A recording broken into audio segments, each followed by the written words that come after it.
तो मैं सुबह-सुबह अभी स्पाइडरमैन देख कर के आ रहा हूँ और भाई क्या कमाल की मूवी थी। मेरे को ख़राब ये लग रहा था कि मेरा जो थिएटर था वो थोड़ा खाली था। खाली इसलिए था क्योंकि सुबह-सुबह कोई भी नहीं जाता देखने, मतलब बहुत कम लोग जाते हैं देखने के लिए।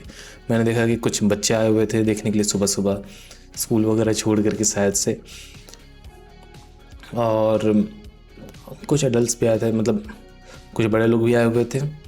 बाकी हमारा आगे का रो तो पूरा खाली था, हमारे पीछे का रो भी हम लोगों के पीछे का जो रो था वो भी खाली था। मतलब लगभग 30 to 40% ही हमारा थिएटर भरा हुआ था।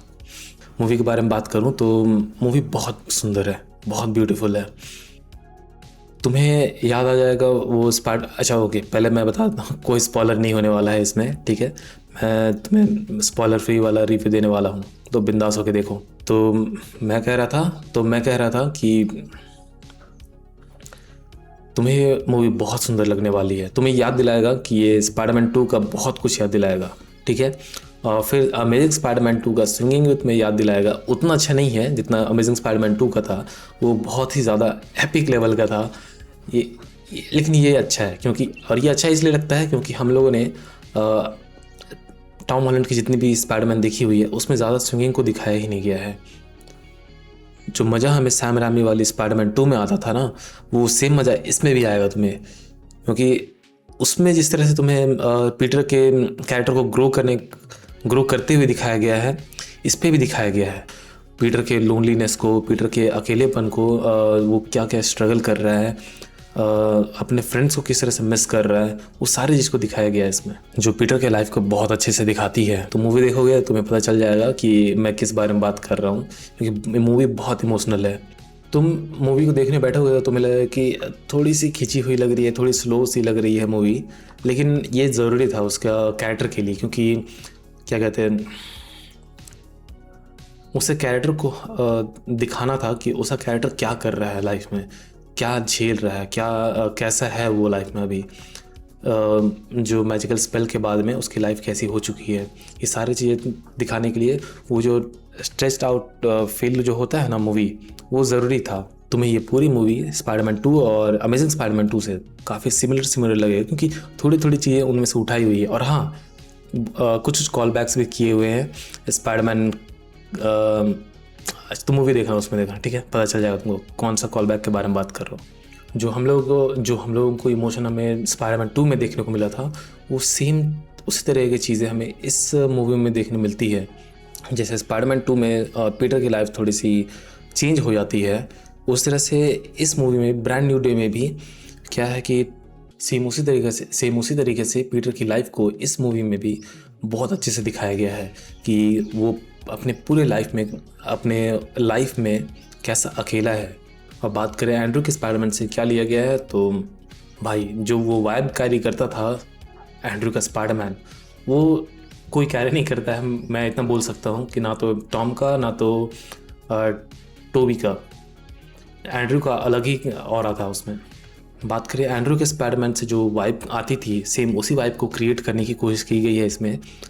लेकिन हाँ, वो जो फनी वाइब लेकर के चलता था एंड्रू का स्पाइडरमैन, वो ये भी लेकर के जाने की कोशिश करता है। वो देखने में अच्छा लगता है। मैं बोल रहा हूँ थिएटर में कि भाई ये तो सेम उसी तरह से हो रहा है जैसे अमेजिंग स्पाइडरमैन करता था। लेकिन हाँ, अमेजिंग स्पाइडरमैन का और अलग ही था, उसमें वो अलग ही वाइब रखता था। वो एक कूलनेस, एक स्टाइलिशनेस रखता था। स्टाइलिशनेस होता है क्या वर्ड, क्या पता नहीं।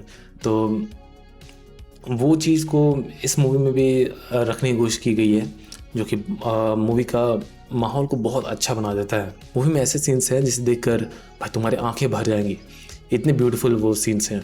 एक एंडिंग में एक ऐसा सीन है जो देख करके मेरे आँख में तो आंसू ही आ गया था, मैं रोने ही वाला था। मूवी में ये अकेला सीन नहीं है, मूवी में तुम्हें ऐसे और भी सीन्स देखने मिल जाएंगे जिसे देखकर तुम्हारी आंखें पक्का भर जाएंगी।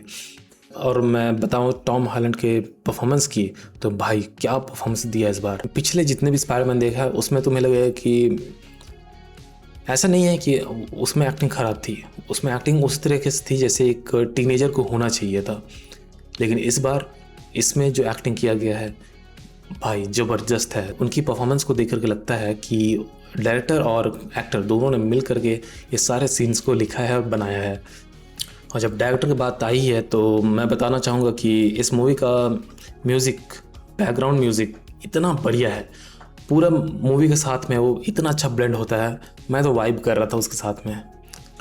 और बात कर रहे हैं हम लोग डायरेक्टर की, तो हाँ, इस मूवी को डायरेक्ट किसने किया है मैं बताना चाहूँगा, अगर तुम्हें नहीं पता है तो। सैंची का जो डायरेक्टर है डस्टिन डैनियल, उनका जो इसमें हाथ लगा हुआ है वो पूरा दिखता है, पता चलता है कि हाँ डायरेक्टर चेंज हुआ है और मूवी का वाइब बिल्कुल अलग हो जाता है। क्योंकि हमने जो पिछला स्पाइडरमैन जो भी देखा है उससे बहुत अलग हो जाता है। इसमें गाने भी बहुत अच्छे हैं, पूरा जितना भी बैकग्राउंड स्कोर है, जो भी बैकग्राउंड म्यूजिक है, इतने बढ़िया ब्लेंड होते हैं कि मैं बता नहीं सकता हूँ। मैं तो वाइब कर रहा था गानों के साथ में। जैसे कि तुम लोगों ने अगर सैंची देखी हुई है तो तुम लोगों को पता हो कि उसमें भी गाने बहुत अच्छे थे। इसमें भी सेम, तो स्पाइडरमैन में भी सेम मैजिक डैनियल ने किया हुआ है। गाने बहुत अच्छे हैं, मैं तो चाहता था कि गाना बजते रहे। म्यूज़िक की वजह से ये मूवी बहुत ज़्यादा ब्यूटीफुल हो जाती है, देखने में भी और सुनने में भी, जिसकी वजह से ये मूवी इंजॉयबल बन जाती है। बात करें इस मूवी के एक्शन सीन्स की, तो मूवी के एक्शन सीन्स बहुत बढ़िया है। क्योंकि मुझे लगता था हमेशा कि ब्रांड न्यू डे से पहले जो भी मूवीज़ आई हुई हैं, उसका नाम जो है नो वे होम से लेकर के होम कमिंग, मैंने उल्टा बोला, होम कमिंग से लेकर के नो वे होम तक जो भी मूवीज़ आई थी उनमें एक्शंस की हमेशा कमी लगती थी। लेकिन इसमें एक बढ़िया एक्शन सीक्वेंसेस डाले गए हैं। बात करें इस मूवी के कैरेक्टर्स की, तो इस मूवी का कैरेक्टर्स सिर्फ 3 है।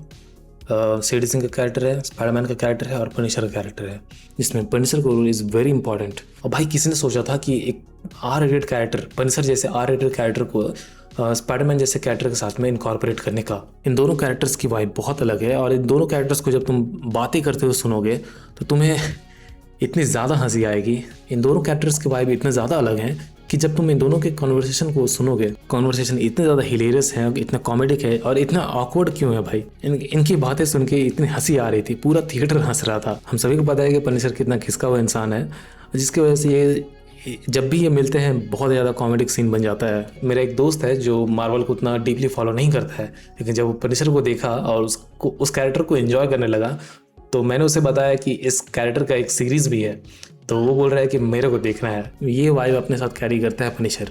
वैसे तो इस मूवी में पनिशर कैरेक्टर को थोड़ा सा टोन डाउन किया गया है। और हाँ, ये भूलेंगे नहीं कि 8 सेकंड का सीन काटा गया है CBFC के द्वारा। कैरेक्टर बात अभी ख़त्म नहीं हुई है। जो हमारा एक और कैरेक्टर है इसमें, ब्रूस बैनर, जिसे इस मूवी में एक मेंटोर की तरह दिखाया गया है, वैसे नहीं जो आयरन मैन था। इस वजह से ब्रूस को ज़्यादा फुटेज भी नहीं दिया गया है, हल्क को दिया गया है।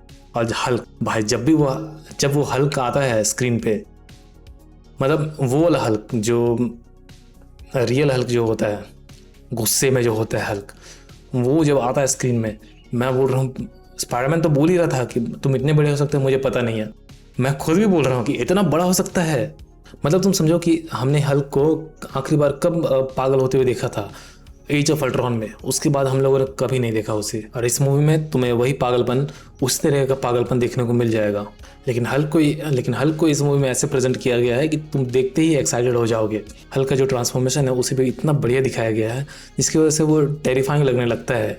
स्क्रीन में 1 सेकंड के लिए जब वो आता है, मैंने देखा कि ट्रेलर में दिखाया हुआ है, पर स्क्रीन में जब वो आता है, स्क्रीन में जब घूरता है, मेरे को मज़ा आ जाता है कि इतने क्लोज दिखाया जाता है हमें हल्क को। शेडी सिंह के कैरेक्टर के बारे में बताऊं तो मैं बोलूँगा तुम सीधा मूवी जाकर के देखो। मैं कुछ भी इसमें बताऊंगा तो स्पॉइलर जैसा लगने लगेगा, लेकिन मैं इतना कहना चाहूँगा कि उनका जो भी काम था उनका बहुत बढ़िया है। मूवी के विलन के बारे में बात करूँ तो मूवी के विलन का जो गैप है वो खाली सा लगने लगता है।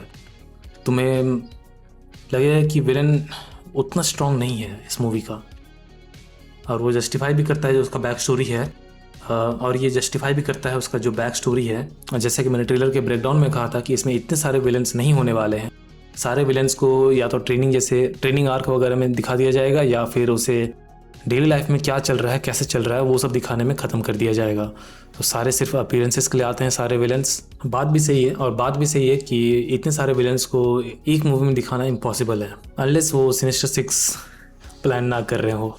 जो मेजर रोल है वो स्पाइडरमैन स्पाइडरमैन सेड सिंक और पनिशर का ही है। ऑलमोस्ट पूरी मूवी इन्हीं का राउंड घूमती है। आखिर में मैं बोलना चाहूँगा कि जाओ ये मूवी को एंजॉय करो। मूवी बहुत बढ़िया है। और हाँ, तुम जाओ उस थिएटर में जहाँ भीड़ बहुत होती है, ठीक है, पूरा थिएटर पैक्ड होता है, तुम्हें वहाँ बहुत मज़ा आएगा। मेरा थिएटर खाली था, मैं थोड़ा सा इन्जॉयमेंट नहीं कर पाया वो क्राउड के साथ में, लेकिन हाँ, मूवी अपने में ही इतना एंजॉय करवाती है कि तुम क्राउड के साथ में भी एंजॉय करने लग जाते हो। ये एक प्लस पॉइंट होगा एक भरे हुए थिएटर का। तो मैं चलता हूँ, अगले वीडियो में मिलता हूँ। चलो बाय बाय, और तुम थिएटर में जाकर के मूवी एंजॉय करो।